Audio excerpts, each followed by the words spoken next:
Okay.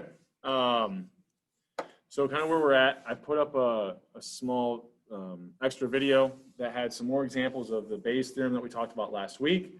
I would go over those, just give you some more looks at it, a couple different examples, some different numbers. I do a little more board work than maybe I did in class.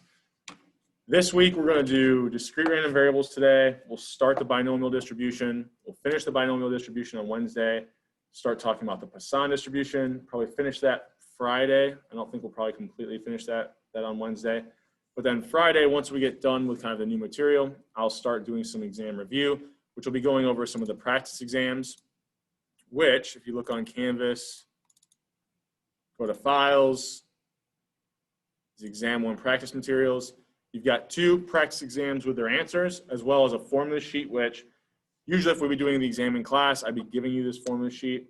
You can use it on the exam even though you're not taking any class, and it kind of puts all the formulas that you ever should need all in one place, right? So that's kind of useful. If you look at the formula sheet, hopefully you should be able to identify every single formula so they're not labeled. So, but I would go through maybe on my own if it was me and try to label what each one of these kind of represent. So whether or not that's going back through the notes or just kind of remembering, oh yeah, this guy is the sample standard deviation, here's my population mean, right? That might be a helpful thing to do kind of prior to the exam as well, okay?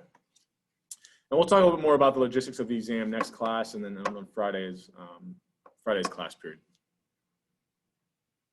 That second Excel assignment is due by the end of the week, at the end of the day on Friday. So I would start working on that as early as possible. If you have any questions, I can meet with you on Zoom or send me your file and I can kind of let you know what needs to be changed or what looks good. Other than that, any other questions for me before we get started?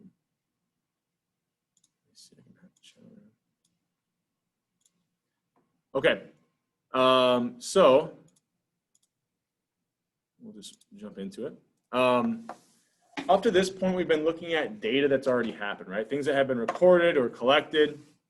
So what we're now going to think about is we're going to have some experiment that hasn't been run yet, and it's got a bunch of different outcomes that can take on some numerical value, okay? So we can think about, well, we could have continuous or discrete. We've already talked about this. So a lot of the stuff at the beginning of class today I'll go through quick because it's kind of a review, right? We've already talked about this. We're just putting it in a slightly different context. Now it's not discrete or continuous data that's already happened. It's just discrete or continuous data that could be recorded for a variable that hasn't had its outcome realized yet, okay? So the way that we're going to write this random variable is we're always going to use kind of this capital X, right? So it denotes here's this random variable X. And once we actually start looking at examples, we'll still probably write it as capital X, but if you really want to, you could like write in whatever, if it's a number of people in a household, right? You could write that in for X, but just the kind of general notation we'll use is capital X.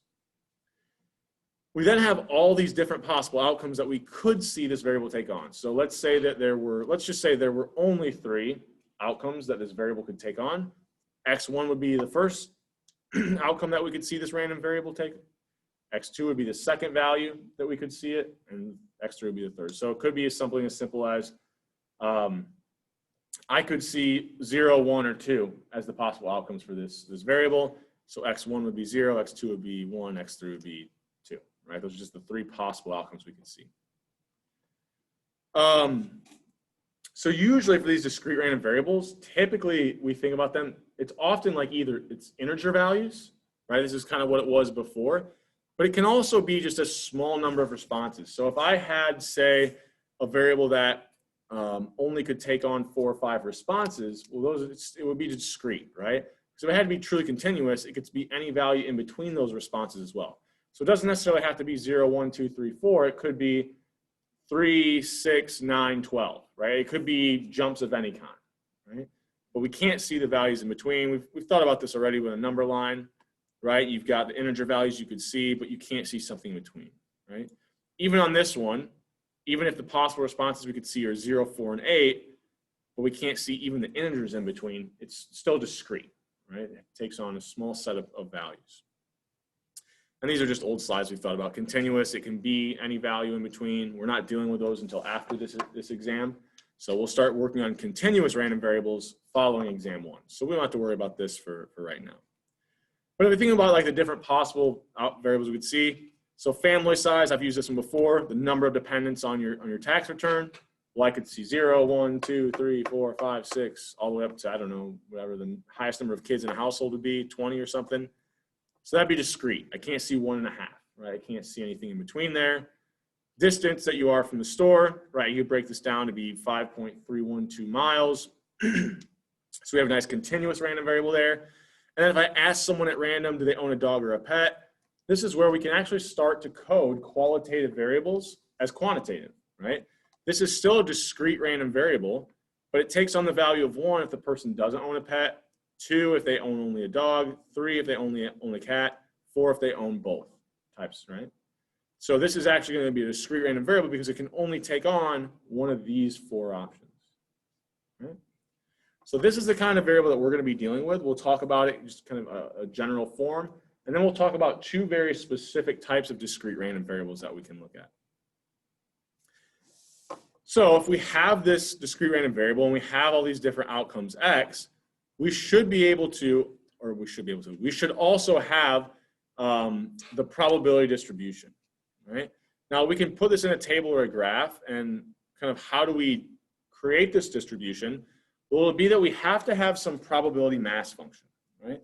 So we'll call this function p of x, right, this random variable.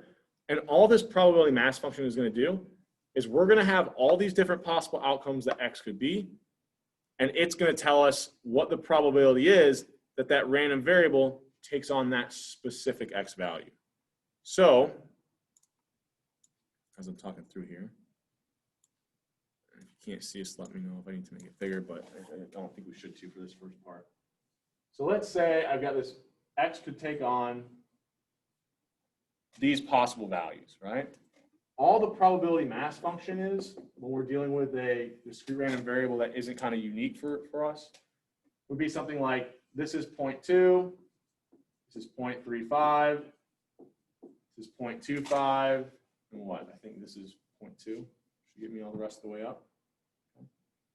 So the probability mass function just tells me the probability that x is these different values.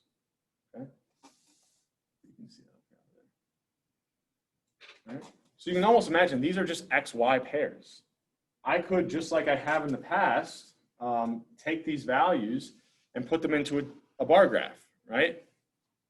Here will be my x-axis, right? 0, 1, 2, and 3. And then I would just plot, for outcome 0, 0.2 over on my x-axis. And then I would have, all my other bars over here as well.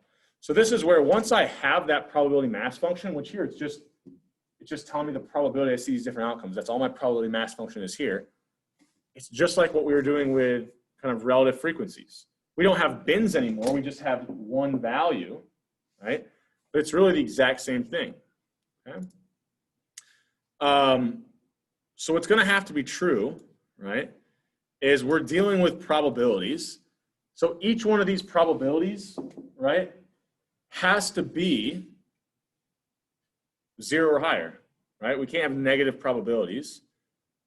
We have to have that to be at the very lowest they can be is 0, and at the very highest they could be, although we'll never see this because it would be a very uninteresting data set, is the highest the probability could ever be is 1, which at that point you could have a theoretical discussion. Is it really a random variable? Because now you tell me the probability, of seeing this one outcome is 100% or 1. Well, is it really random anymore? We know what it's going to be. So technically, though, we think about that probability can be anywhere from 0 to 1. We also know that just like relative frequencies, if I add up the probability for every possible outcome, those probabilities have to add up to 1. Right? So if I take every possible outcome that I could see, and I take its probability and add them all up, they have to add to 1. Now, this is the idea of like if I had a circle and I'm rolling a dice, 6 possible outcomes, each one is equally as likely. Well, if I added up the probability of each one of those, it'd be like a 1/6 of a slice of that circle. They would all add up to fill out the entire circle, which represented the entire experimental outcome space of 1. Right? So when I add up all my probabilities, they should always add up to 1. And this helps us out here in just a second. Okay? We could also do cumulative mass functions. I don't spend too much time on this. This kind of inherently comes out of once we start looking at binomial and Poisson examples. But all a cumulative mass function is going to do is it's going to tell us the probability x is less than or equal to a certain amount. So if I wanted the probability x is less than or equal to 2, the cumulative mass function would say, all right, the cumulative mass function value for 2 would be 0.25 plus 0.35 plus 0.2, or the cumulative mass function would be, think about if I wanted to add another column here, would be 0.8, right? Taking the probability I see that value plus every value below it. And then if I wanted the cumulative mass function for 1, it'd be 0.35 plus 0.2. This one, there's nothing below it. And if I get to the very last outcome, hopefully that cumulative mass function, you guys should have yelled at me on Zoom. I meant to make this bigger as I was doing this. Yeah, that doesn't affect their view. That's just on your computer. Oh, for them? Okay. Well, sorry, the recording, it'll show up as this. Yeah. So you can kind of see we did the cumulative mass function here. We took this probability plus these two. For this one, we just had to take this probability plus this one. For this one, there was nothing below it, so it was just that. And then for the very highest value, if we take the probability and add all the way down, well, once we get to the highest value, if you're telling me that 3 is the highest thing I can see, well, then what's the probability I see a 3 or lower? Well, I have to see a 3 or lower, so it's just 1, right? So that's the idea of these cumulative mass functions. As we get to higher values, that cumulative mass function approaches 1. For lower values, it approaches 0. Okay? All right. Let me get rid of myself here for a second. So, what's a slightly more complex, I guess, example of this? It's going to look very similar to what we did with relative frequencies. So I have the unfortunate burden of being a Purdue football fan. So I went back and grabbed 35 years of their season data, counted up the number of times they had 0 wins, number of times they had 1 win, et cetera, et cetera. All right? So I have these frequencies, just like we did last week in Excel. To build my contingency table, I first found frequencies, and then how did I turn those into probabilities? I simply divided by the number of observations. And that's what we did when we turned frequencies to relative frequencies. Right? It's all kind of tied together. So we'll take our frequencies, divide it by the total number of observations, and essentially now we have the probabilities. Based off of historical data, we have the probabilities of seeing these different outcomes for that variable x. Right? So a lot of the times we talked about the different ways we assign probabilities. More often than not, when we're talking about random variables, discrete random variables, we're building those probabilities based off of some data, right? We say, what have we seen in the past? Well, based on the past 35 years, the probability that they win 2 games is 0.03. The probability they win 7 games is 0.14, right? And that's all built off of some historical data. But now that we have these probabilities, this is essentially now our probability mass function. It's telling us the probability of all these different possible outcomes for x. Okay. I mean, like I said, it should look very similar to what we did with relative frequencies. I'm almost identical, right? And the sum of these probabilities should just be 1. That's what we said before as well. Okay. So there's some nice things that kind of come out of that. I could put those in a graph, right? It's, once I have these, I could highlight them in Excel, insert my bar graph. Same kind of thing with relative frequencies. It shows me which outcomes are more likely, which outcomes are not as likely. Gives me an idea about what that distribution of the graph looks like. Or sorry, of the data looks like. Okay. So nothing really new here. One interesting thing is, even if we know that, even if the probability is 0, if we know that they are possible outcomes, we would still include them, even though based off historical data, we have zeros there as the probability. So that's an example where it doesn't have to be greater than 0. It can be 0 as well if we know it is a possible outcome. Okay. So we've got this graph. So the next thing we want to do with these discrete random variables is find what the mean and the variance are. Now, the thing is, we're not technically finding the mean because we don't have any outcomes that have occurred. But what we can find is what we call the expected value, right? So based off of the probabilities and the outcomes that we have, we can find the middle expected value. It hasn't occurred yet, so it's technically to say it's the mean. We can call it the mean, but a better way to think about it is it's the expected value for this variable. Right? So we write that kind of as mu of x, right? the mean of this random variable x, or the expected value of x, right, e of x. Both things mean the same thing. So if we have a discrete random variable, the way we find the mean is we'll go through every single possible outcome for x, we'll multiply it by the probability that that outcome occurs, and then add them all up, right? So this should look really similar to what we did for something else. This looks really similar to not just a regular mean, but we did something where we took every outcome and multiplied it by a weight. So this, in practice, this is done the exact same way as a weighted mean. You take each outcome for x. Now when you multiply it by your weight, the weight is a probability, right? Which makes our life a lot easier, because usually in this weighted mean, what's in the denominator? Well, usually it's the sum of our weights. But here, if our weights are just the probabilities, if we add up all the probabilities, those should always add up to 1. If I divide by 1, what does that change? Nothing, right? So I can essentially ignore the denominator. It's kind of floating around in the background, but it's always 1, so it doesn't matter, right? So it's almost like a weighted mean example, but easier, because you don't have to worry about adding the weights up and dividing by them at the end, okay? So if I had this example, how would I find the mean? Well, I go through, here's all my possible outcomes for x, here's their associated probabilities. So 0 times 0, that one was easy, plus 1 times 0.06, plus 2 times 0.03, plus 3 times 0.2, so on and so forth, right? I would just go through and do that for every single possible outcome for x, right? You could do the intermediate steps if you wanted, right? 0 times 0, write a 0 in here. 1 times 0.06, write a 0.06 here. 2 times 0.03, write a 0.06, and do that for every single observation, and then add them all up. But if you were just to write it all out as kind of one line in your calculator, it would look something like this. Okay? Any questions on that before we keep moving? Shouldn't be too bad. I mean, like I said, this is really a lot of stuff we've kind of already seen, just a slightly different spin on it.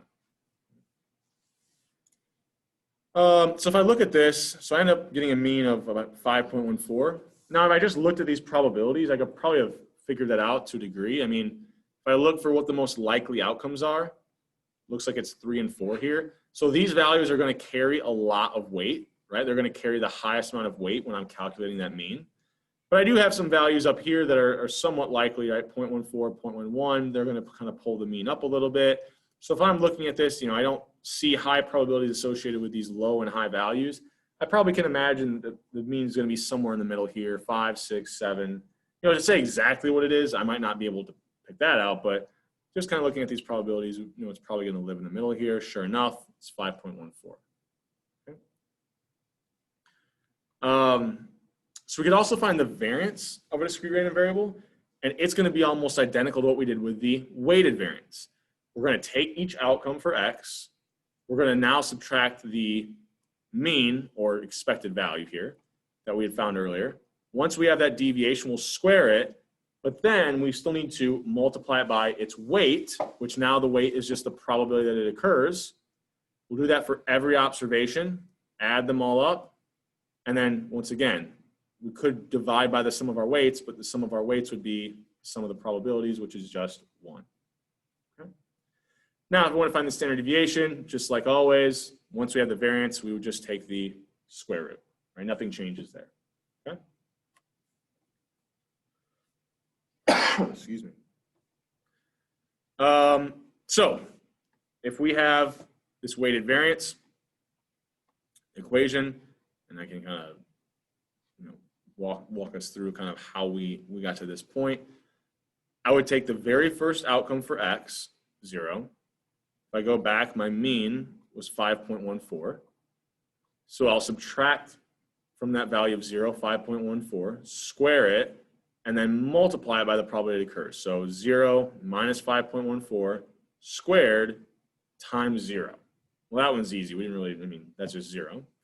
Then we add the next observation. So 1 minus that mean of 5.14 squared, multiplied by the probability that 1 occurs. Add to that 2 minus the mean squared times the probability 2 occurs, 0.03, right? And we just continue to do that for every single observation. Now, if you wanted to, once again, you don't have to do this all entered one time in your calculator. You could just find this, write it down, find this, write that down here. Do that for every single observation and then add them all up if that's how you want to do it. Either way, you'll get the same answer if you don't make any mistakes. Sometimes doing the intermediate steps kind of prevents you from making mistakes in your calculator with parentheses or something. Okay? Any questions on this one? It shouldn't be bad. It should be, it's exactly what we did with the weighted variance, almost simplified. Okay. Let me double check here. All right, we're good with that. So I'll walk through 2 more examples. It could be something like you see on an online quiz. So let's say I have this bonus amount, right, that someone's going to receive, and they work at some huge company, and they could see either 0, 3 million, 6 million, or $10 million. Right? There's a probability associated with seeing each one of those outcomes. Right? What would the mean bonus amount be? Well,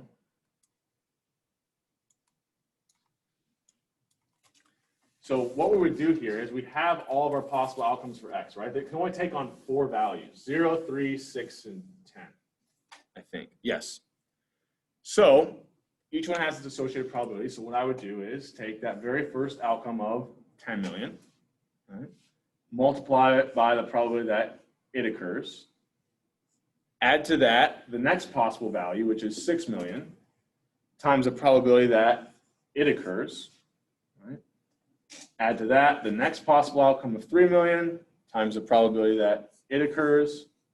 Last possible outcome is 0 times the probability that it occurs. Right? And it's as simple as that, right? That's all we're doing there. Right? We're just taking each outcome, multiplying by the probability that it occurs, adding them all up. Right? So if we do that, we get what? Like 1.5, 1.5, 1.2, and 0. So 4.2 million, right, if we add those up. And I could have did the intermediate, right? 10 times 0.15, write that down as 1.5 million. 6 times 0.25, write that down as 1.5 million. 3 times 0.4, 1.2 million. 0 times 0.2, 0. Add them all up. If I do that, sure enough, I'll get 4.2 million. Okay. Any questions on that one? That one shouldn't be too bad. Okay. So go to this next one. So the next thing I want to do, what if I wanted to find a variance? And kind of, we said, remember, I just found that the mean was 4.2. Right? So first of all, if I'm finding a variance, which of these can I rule out right away? What's the lowest that a variance could be? 0. Yeah, right?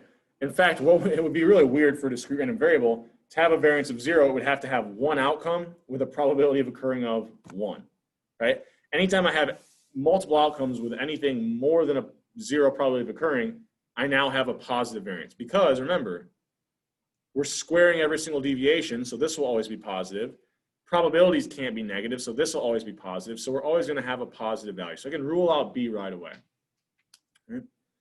From there, it's just, okay, take my first outcome, 10 million, subtract that mean of 4.2, square that value, multiply by the probability that 10 million occurred, which is 0.15. And I just basically go through and do this for every single option. So 6 minus the mean squared times the probability that 6 occurred. And I do this for every single possible outcome, add them all up. If I do that, I should get 9.96 million, right? So this might be a good one to kind of check on your own. And we kind of have started the process here for you, but you basically just go through 10, 6, 3, 0, subtract the mean from each one, square it, multiply it by the probability that it occurs, add them all up. Now we'll get our variance, okay? Any questions on that before we keep moving? Shouldn't be too bad. Also, I was covering it up for the recording, but I pulled these from a movie. I always just want to mention it. If you guys haven't seen The Big Short, first of all, it's like being in a business school. It'd be a really good movie for y'all to see. It kind of explains I would say in like a really easy, digestible way, what happened with the 2008, kind of 2009 recession and kind of the financial collapse with mortgage-backed bonds. And it kind of explains it in an easy to understand way, and also in an entertaining way. I always tell people, like, you guys will have like in your vocabulary, like some of the stuff they're talking about being in business school. My sister's like a sociology major, hippie, like, I don't know, has crystals, and she enjoyed the movie. So I feel like if she can, probably most of you would enjoy even a little bit more. But it's a really good movie. So I just feel like I want to mention it here. Do my civil service. So that's just kind of a general. Hey, Professor. What a general discrete random variable looks like. But we also have very specific discrete random variables. So the one we'll start talking about today and finish up next class is called the binomial, right? So in order for us to be able to use a binomial distribution formula, we have to know that we have a scenario that's appropriate to use it, right? So the first thing we need to do is we're going to have some experiment we run. Now, this isn't like biology experiments like the ones we talked about before. This could be as simple as flipping a coin, right? Once I have this experiment, I'm going to run it n number of times, or we'll call it n number of trials. Okay? So I'll run this experiment n times. Oh, I don't hear Jordan. So everyone else can hear him. Why can't I hear him? Do I have my sound off? No. Can you type me your question, Jordan? Because I'm not getting you over the. Can you hear me? Oh, I can barely hear you. Yeah. You might want to switch the speaker thing. So like when you go to change your volume and those words above it, change the output right there. See if I can hear him better. Try talking again. Hello? I can barely hear, but I think I can make it out. What's your question? I can type it. It's good. I'm typing it now. Okay.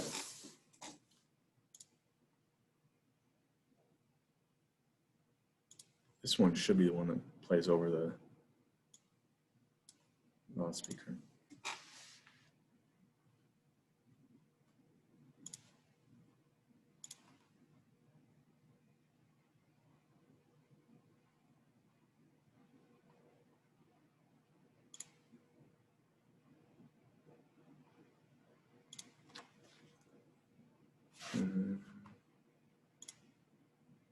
Working last class.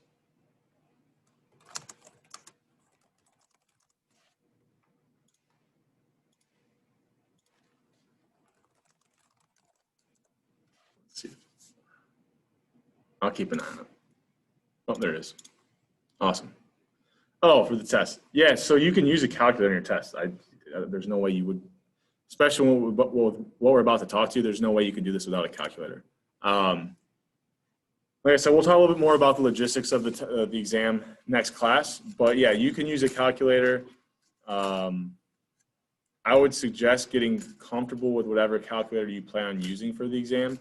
And I'll mention that again after we go through some of this binomial stuff. You'll see why you really want to be, as you're doing the homework and things like that, you want to be able to use whatever calculator you're going to use on the exam. Okay? All right. So I apologize too. I don't know why the sound is so quiet coming through. Okay.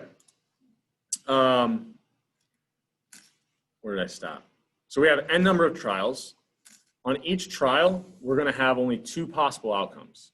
So we can call these successes and failures, right? Or you can think about it as a 1 or a 0, or something that we're looking for, and then that thing not occurring, right? So if I'm flipping a coin, say 50 times, my number of trials is 50. The outcomes, success and failure, maybe I'm interested in finding the number of heads out of those 50. So heads will be my success, tails will be my failure. We also need the probability of success across all trials to be the same. So every time I flip the coin, it's the same probability of 0.5 on each coin flip that it comes up heads, right? And I also need those trials to be independent, right? So I need, if I get a heads on the first coin flip, it can't impact the probability that I see a heads on the second coin flip, right? So that's kind of the fourth thing I need. Once I have these four things met, these four criteria, I might be interested in then saying, okay, how many successes do I expect to see out of n number of trials? Or what's the probability that if I flip a coin 100 times, I see it come up heads 45 times, right? Or if I flip it 10 times, what's the probability it comes up heads all 10 times, right? So I'm interested in a certain number of successes out of n trials. The probability of success in any one trial remains the same across all of them, right? If I look at any one just individual flip, and I can only have kind of two outcomes here, success, failure. We'll see how this changes in different examples, how I define success. So once I have this criteria met, to find the probability of X number of successes out of n trials, I'm going to use this formula right here, okay? So we'll walk through and make sure we can kind of simplify this. It's a little bit complicated when we first see it. But really, there's only three components. Your number of trials, n, your number of successes you're interested in finding the probability of X, and then that underlying probability of success that is the same on every trial, which is P. Right? So let's say I flip a coin 10 times. I want to know the probability that it comes up heads 5 times. My X would be 5, my N would be 10, my probability of success would be 0.5. Right? Then put everything in there, and I'm able to compute this formula. What it should return to me is, from this binomial distribution example, the probability that I see 5 coin flips come up heads out of 10 is whatever the probability returns to me. Right? Now, I think we're probably comfortable with like this part of the formula, right? This is take that probability, raise it to the power of the number of successes you're interested in, 1 minus that probability to the power of the number of trials minus the number of successes. Like this is just like to the power of. This guy is a little bit different, right? It's got a bunch of these exclamation points. So like, I guess I'm just like really excited about n and x. But in math, these exclamation points are not exclamation points. We actually call them factorials, right? So what a factorial is, kind of the easiest way for me to describe it, and then I'll show you a slightly more technically correct way of writing it. If I have 5 factorial, that's just 5 times 4 times 3 times 2 times 1, right? If I have 10 factorial, that's 10 times 9 times 8, all the way down to 1, right? So it's basically just whatever is in front of that exclamation point, take that value and multiply all the way down to 1. That's the easiest way that I don't know, I would describe it, right? Now, if we want to slightly technically more correct, take the number times 1 minus that number times 2 minus that number times 3, all the way down so you're left with a 1, right? So I don't think that's too bad, right? So if you have a factorial, just take that number and multiply down to 1. Okay. Also, something that'll come up in some of the examples we start looking at, if I have a 0 factorial, so let's say the number of successes I'm interested in is 0, 0 factorial actually just becomes 1, right? So 0 factorial is 1. And what ends up actually also being true, which is kind of a weird thing, is if I took 1 factorial, what would that be? Yeah, just 1. So this weird, it's kind of weird that, well, that marker doesn't work. It's a little bit odd that 0 factorial is actually the same as 1 factorial. Just a byproduct, just a rule of the rule of factorials, we treat this as 1 because we can't like start dividing by 0. Bad things happen. But we'll see that how in some examples how this works out. Also, I didn't write it down here. I'm assuming a lot of you know it, but just in case not. Anything to the 0 power, like if I rose 0.5 to the 0, that's also 1. Okay. All right. So let's go through an example here. Let's say I have a bias coin instead of a fair coin. Oops, I don't want to show that. I flip it 10 times, right? And I want to know what's the probability out of those 10 coin flips, it comes up heads 4 times, right? And it's a bias coin, so instead of 0.5, the probability it comes up heads in any one flip is 0.4. So my n here, the number of trials, is 10. My probability of success p is 0.4, and the number of successes I'm interested in finding the probability of is 4. Okay? So n's 10, x is 4, probability of success is 0.4, right? From there, I'm just going to use that binomial formula. I'm just going to plug all my numbers in, right? So 10 everywhere I see n, 4 everywhere I see x, 0.4 where I see that p. Now, what I would do if I'm working through this is simplify what I can do in my head. 10 minus 4 is 6. 1 minus 0.4 is 0.6. So this, instead of trying to get this in my calculator or something with parentheses, it's just 0.6 to the 6th power, right? Simplify that before you go to your calculator. You don't have to use a bunch of parentheses and make a mistake. So we got 0.4 to the 4th times 0.6 to the 6th. Maybe write that number down, and now we'll try to figure out what this fraction is, okay? So let's try to write out that fraction. If I've got 10, I'll move my head out of the way here in just a second. Right, if I have 10 factorial, and I want to divide that by 4 factorial, and then I can do this math in my head too, right? Just 6 factorial. I'm going to start writing this out, right? 10 times 9 times 8 times 7 times 6 times 5. And then what's in my denominator? 4 times 3 times 2 times 1 times 6 times 5 times 4 all the way down to 1. Well, notice everything past 6 here would cancel. Right? And so actually all I have is 10 times 9 times 8 times 7 divided by 4 times 3 times 2 times 1. Now I can enter that into my calculator. If you have like a TI 83 or 84, you should just have to hit your math button, go over to, I think it's either probability or it might just say PRB or PROB, and then go down and you'll have that factorial symbol you can select. If you don't have like a TI 83, 84, you have more of like a financial calculator. Usually it's under like there's some, you have to sometimes hit like second math, or there's sometimes a PRB, like a probability button, or second, usually it's second math. I'm trying to think if there's any other ones. And if you can't find that factorial button on your calculator, reach out to me and let me know, and I can try to help you find that. I've never been able to not find one unless it's like one of those dollar store calculators that doesn't even have it. Any reasonable calculator, that factorial button will be there somewhere. And like I said, usually it's some combination of math, second math, PRB, probability. But I know on the 83 and 84, all you do is hit math, go over to the probability kind of heading, and then down to that factorial, okay? So start looking for that now though, because you're gonna need that for the exam, and I want you to be comfortable with whatever calculator you're gonna have or you're gonna use, you're able to find that factorial button on it, okay? But you can kind of see there's some situations where we actually can simplify things that I wouldn't even need in my factorial button. In fact, sometimes it's actually really important. I'll actually give you examples, or I have given examples before, where you can't use your calculator, right?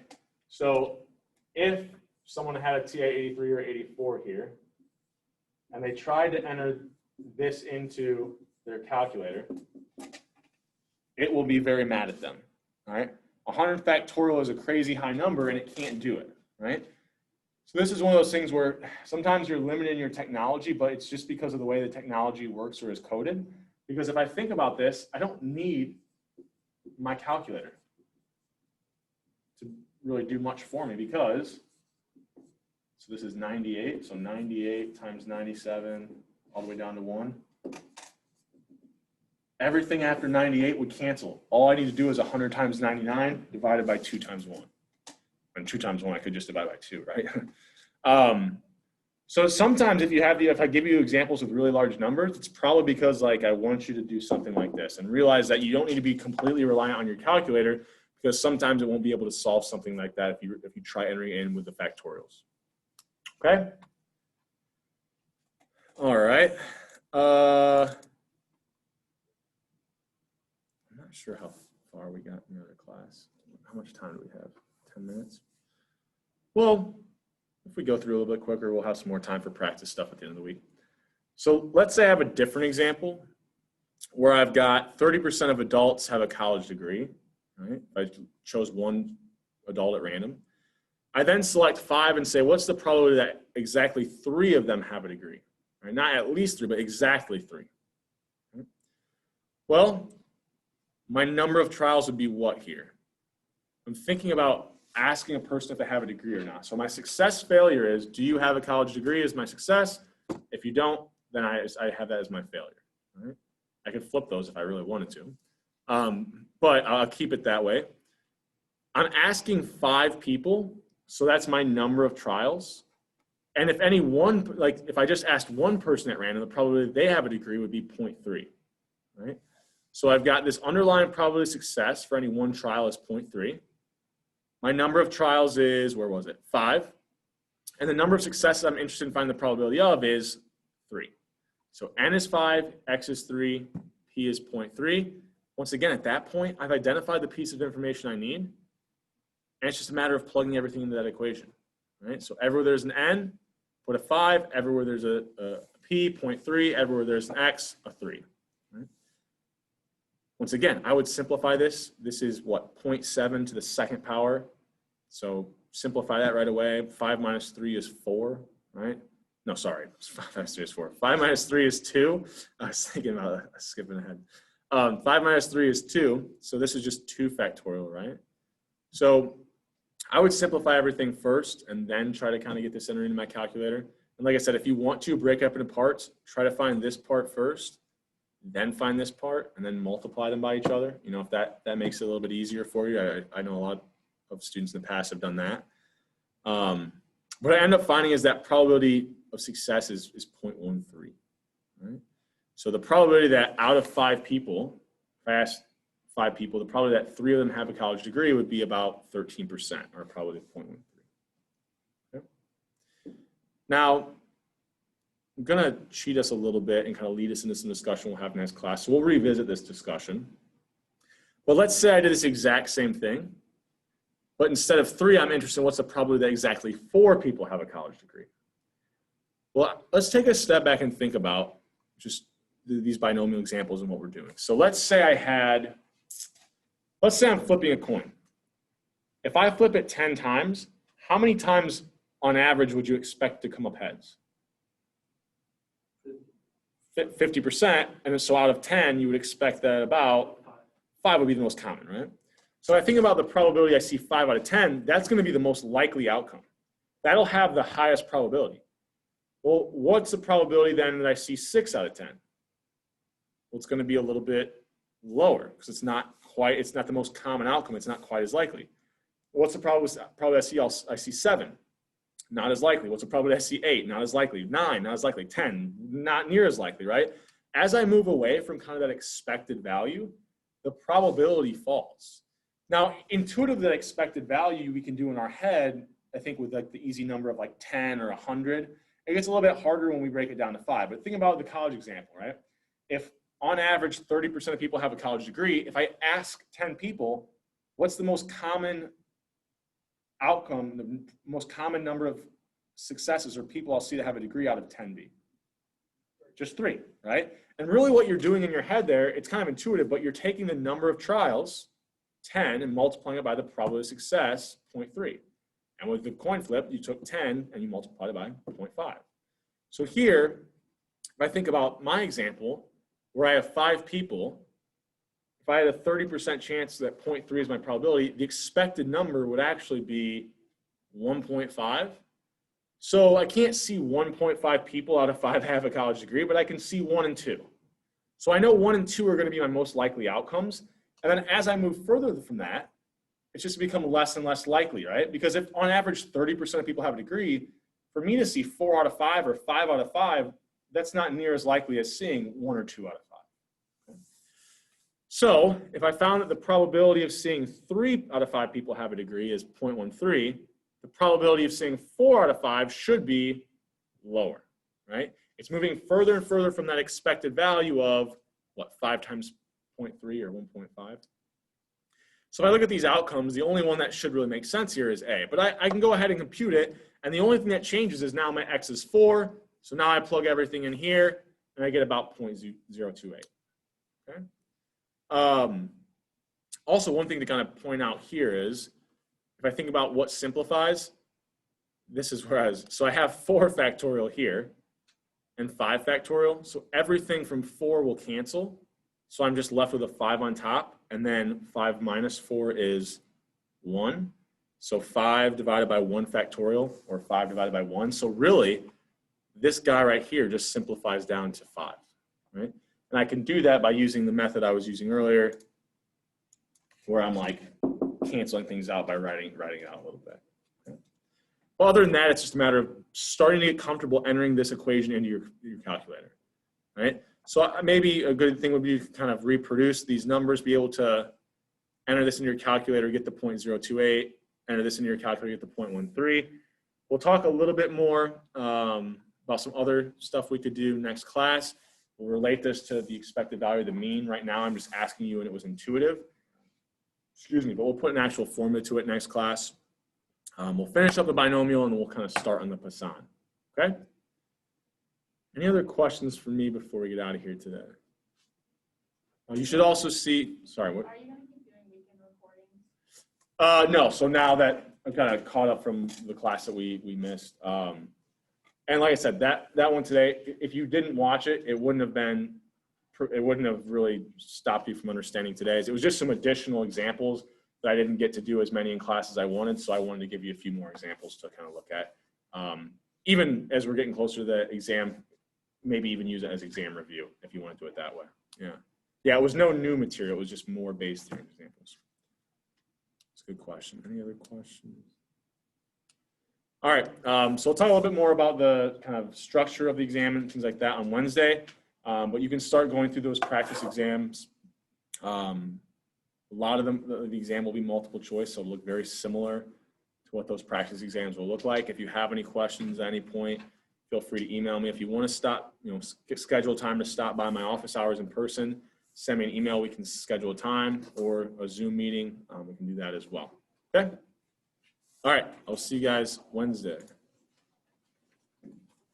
Also, if anybody wasn't here today but was on the Zoom, I put up a new class list because we have a small enough number of people. If you want to show up in person, you can show up every single day now. So if you responded yes on that poll.